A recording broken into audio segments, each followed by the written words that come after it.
It ran for 9 seasons, never won a Best Drama Emmy because it wasn't a drama, and became the highest-rated series finale in American television history at the time.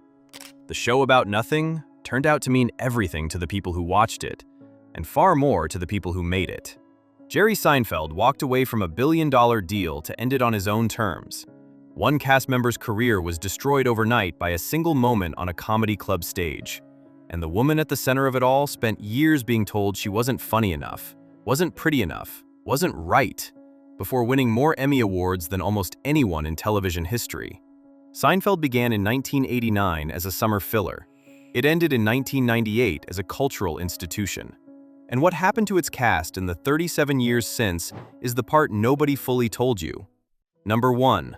Wayne Knight as Newman. He never had a good day when Jerry Seinfeld was around, and that was entirely the point. Wayne Knight played Newman, the scheming, perpetually disgruntled mail carrier who lived one floor down and made Jerry's life slightly worse just by existing. He appeared in 44 episodes across 9 seasons. He was never a main cast member.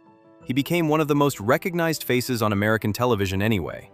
But here's where it gets really interesting, because Wayne Knight had a career that stretched far beyond the man Jerry called a hipster doofus. He played Officer Don Koharski in Seinfeld's orbit. He played Dennis Nedry in Jurassic Park, the character whose greed sets the entire dinosaur catastrophe in motion. He was the voice of Mortimer in the Stuart Little films. He kept working, kept showing up, kept making every scene slightly more uncomfortable in the best possible way. But there is more, because in 2012, Wayne Knight suffered a serious car accident that sent tabloids into a frenzy when false reports of his death spread across social media. He had to go online himself to confirm he was alive. I'm fine," he told interviewers, visibly bemused by the whole thing. It's a strange experience reading your own obituary. In 2026, Wayne Knight is 70 years old. He continues to act in television and film. Newman lives on in the cultural memory of anyone who has ever felt the quiet, satisfying hostility of a neighbor who simply doesn't like them. Newman was a man who treated every small inconvenience as a personal affront.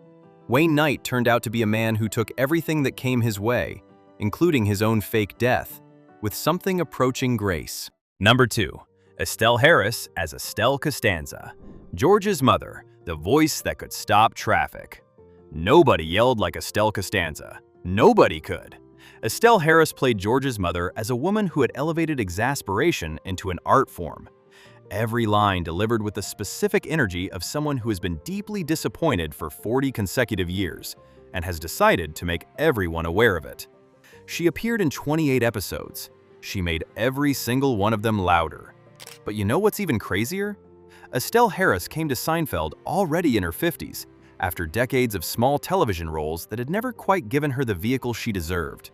Seinfeld gave it to her, and she ran with it so completely that the character of Estelle Costanza became one of the definitive comic mothers in television history. Not a caricature, but a fully realized woman whose love for her son expressed itself almost entirely as grievance. But there is more, because Estelle Harris went on to become the voice of Mrs. Potato Head in the Toy Story franchise. She appeared in all 4 films. An entirely different generation grew up hearing that voice without knowing it was the same woman who had spent 9 seasons making Jason Alexander's life miserable on a sitcom their parents watched. But suddenly, something happened, because on April 2nd, 2022, Estelle Harris passed away at her home in Palm Desert, California. She was 93 years old. Her family released a statement confirming the news. The Seinfeld cast responded with warmth and genuine grief. Jason Alexander wrote that she was a joy to work with and that she had made George Costanza's neuroses make complete sense. Estelle Costanza never once believed she was getting what she deserved. Estelle Harris turned out to have gotten exactly that, a role that let the whole world finally hear what she could do. Number 3. Julia Louis-Dreyfus as Elaine Bennis, the woman they said wasn't funny. She was the only woman in the main group, the one who danced badly and didn't care, the one who broke up with men for reasons that seemed absurd until you thought about them for 2 seconds and realized she was right. Julia Louis-Dreyfus played Elaine Bennis for 9 seasons, as a woman who was smarter than most of the room and deeply aware of it, which made her just as capable of spectacular failure as anyone else. But here's where it gets really interesting. Because the story of how Julia Louis-Dreyfus got to Seinfeld is a study in how wrong Hollywood can be. She had been a cast member on Saturday Night Live from 1982 to 1985, and the show's producers had been largely dismissive of her talent. When Seinfeld came along, she was an actress looking for something that fit. It fit completely. But that's not all. Because after Seinfeld, Julia Louis-Dreyfus did something almost nobody in television history had done. She got better. The New Adventures of Old Christine. Veep, which ran for 7 seasons and earned her Emmy after Emmy, 6 consecutive wins for Outstanding Lead Actress in a Comedy Series, a record that has never been broken. She has won more Emmy Awards than any performer in history. But suddenly, something happened. Because in September 2017, one day after winning her 6th Emmy for Veep, Julia Louis-Dreyfus announced she had been diagnosed with breast cancer. She posted on social media that she was beginning treatment. She was 56 years old. She completed treatment and returned to Veep. She finished the series. She went on to star in You Hurt My Feelings in 2023 and continues to be one of the most consistently working performers of her generation. In 2026, Julia Louis-Dreyfus is 65 years old, still performing, still winning. Elaine was a woman who refused to settle for anything less than what she actually wanted, even when she wasn't sure what that was. Julia Louis-Dreyfus turned out to be exactly that, a woman who kept raising the bar on herself and kept clearing it. Number 4. Jason Alexander as George Costanza, the man who became his own trap. He was the worst version of a person anyone could imagine. Vain, dishonest, petty, spectacularly self-defeating, and he was somehow the most relatable character on American television. Jason Alexander played George Costanza for 9 seasons as a man who wanted desperately to be more than he was and had absolutely no idea how to get there. It was a performance of such precision and commitment that it became the thing Jason Alexander could never fully escape. But you know what's even crazier? George Costanza was based on Larry David, Seinfeld's co-creator, not on Jason Alexander. And yet Alexander inhabited the character so completely, fused himself so entirely to the role's rhythms and failures, that it became impossible to separate the actor from the person he was playing. But there is more, because after Seinfeld ended, Jason Alexander found himself in a box that took years to understand and longer to accept. Pilots didn't connect. Films didn't find audiences. Broadway worked. He had trained as a stage actor and the stage welcomed him back. He became a vocal advocate for live theater. He appeared on Comedians in Cars Getting Coffee with Jerry Seinfeld in 2016 and spoke with rare candor about what it had felt like to be George Costanza for 9 years and then suddenly not be. In 2026, Jason Alexander is 66 years old. He continues to work in theater and television. He is one of the most candid voices in Hollywood about typecasting, identity, and what happens when the role that makes you also becomes the thing that defines you, whether you want it to or not. George Costanza was a man who sabotaged every good thing that ever came to him and blamed the universe for the results. Jason Alexander turned out to be far more self-aware than that, a man who looked clearly at what had happened to him and decided to be honest about it. Number 5. Jerry Seinfeld as Jerry Seinfeld, the man who said no to $1 billion.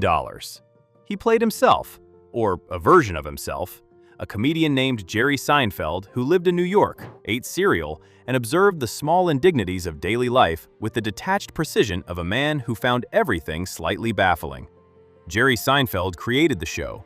He wrote it, he produced it, and in 1998, when NBC offered him $100 million to make a 10th season, he said no. But here's where it gets really interesting, because Jerry Seinfeld's post-Seinfeld life has been both quieter and stranger than anyone expected. He married Jessica Sklar in 1999, 7 years after a brief and much publicized relationship with a 17-year-old high school student when he was 38, a detail that resurfaced loudly in the 2020s and forced him into public responses he had largely avoided for decades. He has been with Jessica for over 25 years. They have 3 children. But suddenly, something happened, because in 2024, Seinfeld directed and starred in Unfrosted, a Netflix comedy film about the invention of the Pop-Tart. Critics were deeply divided. Audiences were perplexed. The film became a flashpoint for conversations about the kind of creative project that only someone with unlimited resources and no one willing to say no could have made. Seinfeld addressed the criticism directly in interviews, saying he thought the era of dominant popular culture was simply over and that everyone needed to accept it. But there is more, because in 2024 and 2025, Jerry Seinfeld made a series of political statements that surprised many of his longtime fans. He spoke publicly about his support for Israel during the Gaza conflict, appeared at pro-Israel events, and became a more openly political figure than he had ever been during his career. Some fans celebrated it, others walked away. In 2026, Jerry Seinfeld is 72 years old. He continues to tour as a stand-up comedian. Seinfeld remains in syndication in over 90 countries. Jerry Seinfeld built a monument to the comedy of nothing, and then discovered that the world outside the monument was complicated in ways that were harder to make funny. Number 6. Michael Richards as Cosmo Kramer, the fall nobody saw coming. There was nobody on television quite like Kramer. The entrances, the physical comedy, the complete commitment to a character who operated on a logic entirely his own. Michael Richards played Cosmo Kramer for 9 seasons as a man who had somehow solved the problem of being human by simply ignoring all the rules everyone else was living by. It was one of the great comic performances in the history of American television. He won 3 Emmy Awards for it. But you know what's even crazier? Michael Richards was almost entirely unknown before Seinfeld. He had been a cast member on Fridays, a short-lived sketch show. He had a small role in a film. He was a struggling stand-up. When Seinfeld found him, it found someone who had been waiting for exactly this vehicle without knowing what it looked like.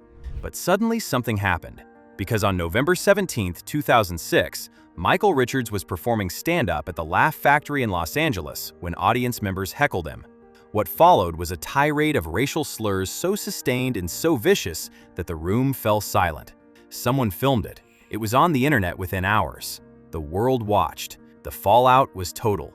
Richards appeared on Late Show with David Letterman via satellite, while Jerry Seinfeld was the in-studio guest, and attempted to apologize. He was visibly shaken. He could not find the words. The audience didn't laugh. Nobody laughed. He has given very few public interviews since. But there is more, because Michael Richards largely vanished from public life. He gave a handful of interviews over the years. He appeared briefly in Comedians in Cars Getting Coffee. He published a memoir, Entrances and Exits, in 2024, in which he addressed the incident with more directness than he had managed in the 18 years since it happened. He wrote about shame, about understanding where the rage had come from, about the long work of trying to comprehend something he himself didn't fully understand in the moment it occurred. In 2026, Michael Richards is 76 years old. The memoir was his attempt at a reckoning, not an excuse, but an accounting. Whether the world is ready to accept it is a question only the world can answer. Kramer was a man who lived entirely without consequences, and somehow it worked. Michael Richards discovered that in real life, consequences are the only thing that is ever truly permanent. Seinfeld was supposed to be a show about nothing. It turned out to be about everything. The specific texture of living in a city, the small cruelties of ordinary days, the way people can be completely terrible to each other and still need each other desperately. Critics called it cold. Audiences called it home. Behind the laugh track were real people who dealt with illness and addiction and the strange private violence of a moment that can undo everything in an instant. Some of them rebuilt. Some are still building. And one of them spent 18 years trying to find the language for a night that cost him the second half of his life. There is only one original Seinfeld, and now you know what it cost the people who made it and what they have been carrying ever since.